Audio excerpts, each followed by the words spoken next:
കോൺഗ്രസിനല്ലെങ്കിലും തൊട്ടതും പിടിച്ചതും ഒക്കെ തർക്കത്തിലാണ് കലാശിക്കുന്നത്. എങ്ങനെയും അധികാരം പിടിക്കുകയും ഇരുന്ന കസേരയിൽ നിന്ന് ഇനി കസേര ചിതലരിച്ചാലും എഴുന്നേൽക്കുന്ന പ്രശ്നമില്ല എന്ന് ഉറച്ചാണ് ചില മുതിർന്ന നേതാക്കന്മാരുടെ ഇരിപ്പ്. ഇതൊക്കെ തന്നെയാണ് കേരളത്തിൽ കോൺഗ്രസിന് ഇത്രയേറെ ഇടിവ് വരാൻ കാരണമായത്. പരസ്പരം കലഹിച്ച് അധികാരവും ജനങ്ങൾക്കിടയിലുള്ള മതിപ്പും ഇല്ലാതാക്കിയിട്ട് ഒരു രാഷ്ട്രീയക്കാരനും നിലനിൽപ്പുണ്ടാകില്ല എന്ന് അറിഞ്ഞിട്ടും സ്വന്തം അടിവേരിളക്കിയും പരസ്പരം കലഹിക്കുകയാണ് കോൺഗ്രസ് നേതൃത്വം. ഇതിനിടയിലാണ് സംസ്ഥാനത്തെ കോൺഗ്രസ് നിയമസഭാ തിരഞ്ഞെടുപ്പിൽ ആര് നയിക്കുമെന്ന തർക്കം മൂത്തതോടെ ഹൈക്കമാൻഡ് ഇടപെട്ട് സമവായം ഉണ്ടാക്കി.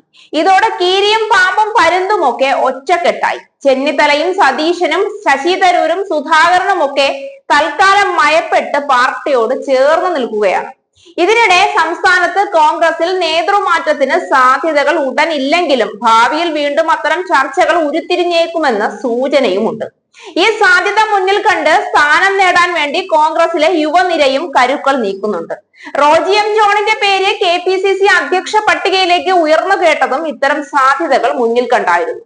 ഇതിനിടെ തങ്ങളുടെ കഴിവുകൾ വേണ്ടവിധം പാർട്ടി ഉപയോഗപ്പെടുത്താത്തതിലെ അതൃപ്തി യുവ നേതാക്കളും ഹൈക്കമാൻഡിനെ അറിയിച്ചു. സംസ്ഥാനത്തിന്റെ ചുമതലയുള്ള AICC നേതാവ് ദീപാദാസ് മുൻഷിയാണ് പരിഭവം അറിയിച്ചത്. ഇനി ഇത് മാത്രമേ രക്ഷയുള്ളൂ. കാരണവർ ചത്ത് കട്ടിലൊഴിഞ്ഞിട്ട് ഇരിക്കാമെന്നും കിടക്കാമെന്നും വിചാരിച്ചിട്ട് യാതൊരു കാര്യവുമില്ല. എന്നെ പട്ടടയിലോട്ട് എടുത്തിട്ട് മതിയടാ നീയൊക്കെ നേതാവാകുന്നത് എന്ന മട്ടിലാണ് കോൺഗ്രസിലെ വയസ്സന്മാരുടെ ഒക്കെ പക്ഷം. CPM അതിന്റെ രണ്ടാം നിരയെ നേതൃരംഗത്തേക്ക് ഉയർത്തുമ്പോൾ ഏറെ ജനകീയരായ യുവ നേതാക്കളെ പോലും വിശ്വാസത്തിലെടുക്കാൻ സംസ്ഥാന കോൺഗ്രസ് നേതൃത്വം തയ്യാറാകുന്നില്ലെന്ന പരാതിയാണ് യുവ നേതാക്കൾ ഉന്നയിച്ചത്. സംഘടനാ പ്രശ്നങ്ങൾ കൈകാര്യം ചെയ്യുന്ന നേതൃത്വത്തിന്റെ രീതിയോടും സമീപനത്തോടും യുവ നേതാക്കൾ അതൃപ്തി അറിയിച്ചു. പക്വതയുടെയും തലമൂപ്പിന്റെയും അനുഭവ സമ്പത്തിന്റെയും പേര് പറഞ്ഞ് പല നേതാക്കന്മാരും ഇരുന്ന കസേര ഒഴിഞ്ഞു കൊടുക്കാൻ തയ്യാറല്ല. AK ആന്റണി 30-ാം വയസ്സിൽ KPCC പ്രസിഡന്റും മുഖ്യമന്ത്രിയുമായി. അന്ന് പക്വതയുടെ ചോദ്യമൊന്നും ഇല്ലായിരുന്നെന്ന് യുവ നേതാക്കന്മാരും പിറുപിറുക്കുന്നുണ്ട്. തദ്ദേശ തെരഞ്ഞെടുപ്പ് അടുത്തെത്തിയെങ്കിലും അതിനുവേണ്ട മുന്നൊരുക്കങ്ങൾ ഇതുവരെ തുടങ്ങിയിട്ടില്ലെന്ന് യുവ നേതാക്കൾ ദീപാദാസ് മുൻഷിയെ അറിയിച്ചു. ഇന്ദിരാഭവനിൽ ചേർന്ന യുവ നേതാക്കളുടെ യോഗത്തിലേക്ക് ചാണ്ടി ഉമ്മനും CR മഹേഷിനും ക്ഷണം ഉണ്ടായിരുന്നില്ല. അത്തരമൊരു യോഗത്തെ കുറിച്ച് ആരും തങ്ങളെ അറിയിച്ചിട്ടില്ലെന്നാണ് ചാണ്ടി ഉമ്മൻ പറയുന്നത്. അതിനിടെ കേരളത്തിലെ നിയമസഭാ തെരഞ്ഞെടുപ്പിൽ കോൺഗ്രസ് പ്രചരണത്തിന്റെ പൂർണ്ണ നിയന്ത്രണം ഏറ്റെടുക്കാൻ ഹൈക്കമാൻഡ് തീരുമാനിച്ചിരിക്കുകയാണ്. തമ്മിലടി ഒഴിവാക്കാൻ പ്രചരണ ചുമതല അടക്കം ഹൈക്കമാൻഡ് നേതാക്കൾക്ക് നൽകാനാണ് ആലോചന. ഡൽഹിയിലെ ചർച്ചയോടെ കേരളത്തിലെ തമ്മിലടിക്ക് വിരാമമായെന്ന് നേതാക്കൾ അവകാശപ്പെടുന്നുണ്ടെങ്കിലും ശങ്കരൻ പിന്നെയും തെന്നിയൽ തന്നെയാണെന്ന് ഹൈക്കമാൻഡിനും ബോധ്യമായിട്ടുണ്ട്. ഈ വർഷാവസാനം തദ്ദേശ തെരഞ്ഞെടുപ്പും അടുത്ത വർഷം നിയമസഭാ തെരഞ്ഞെടുപ്പും നടക്കുന്ന കേരളത്തിൽ തന്നെയാണ് മുഖ്യ ഫോക്കസ്. KC വേണുഗോപാൽ കേരളത്തിലെ പരിപാടികളിൽ സജീവമായി രംഗത്തുണ്ട്. KPCC നേതാക്കന്മാരുമായി ചർച്ച നടത്തിയ ശേഷം ഘടകകക്ഷികളുടെ മനമറിയാൻ കേരളത്തിന്റെ ചുമതലയുള്ള ജനറൽ സെക്രട്ടറിയെ പിന്നാലെ അയച്ചത് തുടർ ചർച്ചകളിലെ പ്രതിസന്ധി പരമാവധി ഒഴിവാക്കാനാണ്.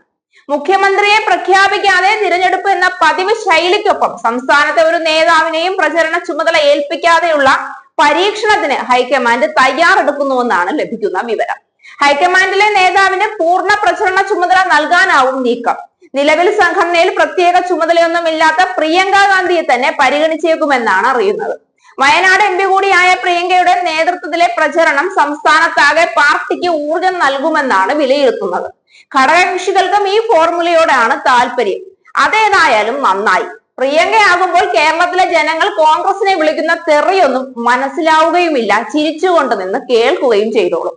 വയനാട്ടിലെ ജനങ്ങളെ പറ്റിച്ചതൊന്നും പോരാ, ഇനി കേരളത്തിലെ മുഴുവൻ ജനങ്ങളെയും പറ്റിക്കാം എന്നാണ് വിചാരമെങ്കിൽ കോൺഗ്രസ് അതിന് വെച്ച വെള്ളം ഇറക്കി വെക്കുന്നതാവും നല്ലത്. ഫലം അനുകൂലമെങ്കിൽ തുടർ ചർച്ചകളിലൂടെയാകും മുഖ്യമന്ത്രിയെ നിശ്ചയിക്കുക. കർണാടക, തെലങ്കാന തുടങ്ങിയ സംസ്ഥാനങ്ങളിലെ പ്രചാരണ ശൈലിയാകും പിന്തുടരുക. സൗജന്യങ്ങൾ വാരിക്കോരി പ്രഖ്യാപിച്ചുള്ള പ്രകടന പത്രികയാകും തയ്യാറാക്കുക. ഈ സംസ്ഥാനങ്ങളിലെ പ്രധാന നേതാക്കൾക്ക് മണ്ഡലങ്ങളുടെ ചുമതല നൽകിയേക്കും. പ്രചരണ ചെലവിനായുള്ള ഫണ്ടും ഈ സംസ്ഥാനങ്ങളിൽ നിന്നാകും കണ്ടെത്തുക. മുഖ്യമന്ത്രിയെ തീരുമാനിക്കാത്തത് എന്തായാലും നന്നായി. ഇല്ലാത്ത സ്ഥാനത്തിന് വേണ്ടി വെറുതെ കുപ്പായം തുന്നി വെക്കേണ്ട കാര്യമില്ലല്ലോ. എന്നാലും എന്റെ കോൺഗ്രസുകാരെ, ഇതിനേക്കാൾ എളുപ്പമാണല്ലോ അങ്കണവാടിയിലെ കുട്ടികളെ നോക്കുന്ന ജോലി. ഹൈക്കമാൻഡിനെ കൊണ്ട് നിങ്ങൾ ഇത്രയും പാടുപെടുത്തിക്കേണ്ട കാര്യമുണ്ടോ? പിന്നെ മാറ്റം കേരളത്തിൽ മാത്രം ഉണ്ടായിട്ട് കാര്യമില്ലല്ലോ. തലപ്പത്തിരിക്കുന്നത് തന്നെ രാഹുൽ ഗാന്ധിയെ പോലെ ഒരു അമൂൽ ബേബിയാണ്. എല്ലാവരും കൂടി ചേർന്ന് കേരളത്തിന്റെ ഭരണം പിടിച്ചാൽ കുട്ടിക്കുരങ്ങന്റെ കയ്യിൽ കിട്ടിയ പൂമാലയുടെ അവസ്ഥയാകും. കേരളത്തിലെ ജനങ്ങൾ അത്ര മണ്ടന്മാരല്ലാത്തത് കൊണ്ട് ഒരു സമാധാനമുണ്ട്. കാര്യങ്ങളൊക്കെ അങ്ങനെ വെടിപ്പായി നടക്കട്ടെ. പക്ഷെ അധികാരം അത് മോഹിച്ചിട്ട് കാര്യമില്ല കോൺഗ്രസ്സുകാരെ.